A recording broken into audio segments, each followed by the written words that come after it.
I'm going to introduce our last speaker. I want to say one thing, which is I am one of those people who used to think that taxes were boring.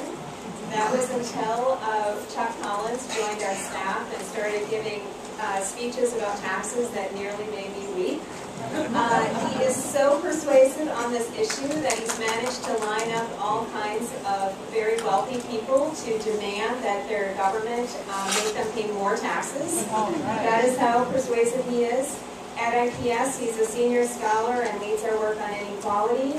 He's also co-founder of Wealth for the Common Good and Patriotic Millionaires. Please welcome Chuck Collins.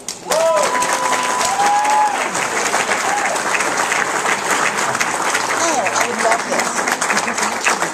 So I think that the fact that there's an overflow crowd to a workshop on taxes, given that we had these two terrific legislative leaders, is understandable. But I also think it's a recognition that something is shifting.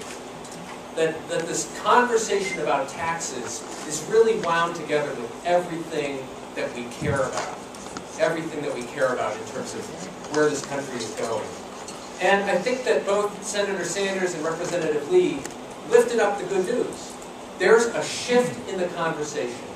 The polls show people don't want to see budgets cuts until the millionaires and the corporate tax dodgers pay up. Yeah. Simple slogan there.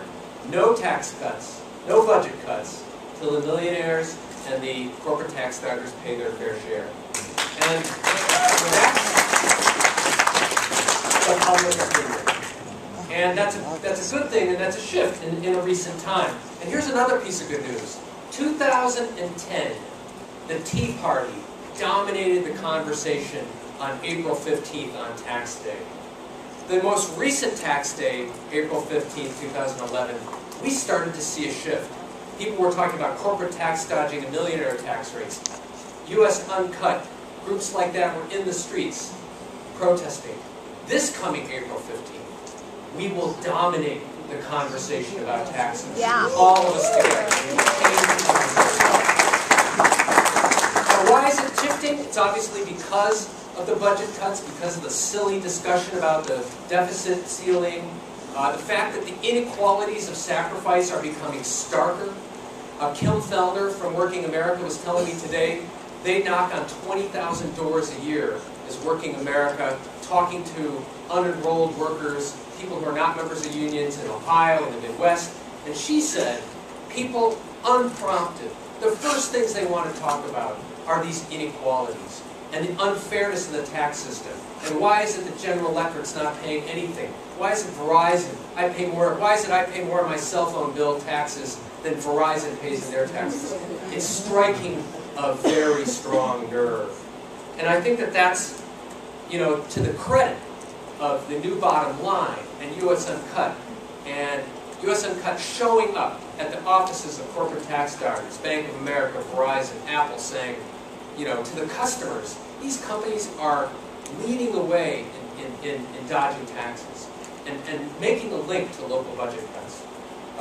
So those are the groups, and I think we're starting to see, those are some of the groups that are funneling into the Occupy Wall Street. Other 98, U.S. Uncut, all these sort of grassroots street heat groups are coming together, and this is a key part of the demand, is to make Wall Street pay. And Sarah's going to talk about that. So there's an emerging grassroots response.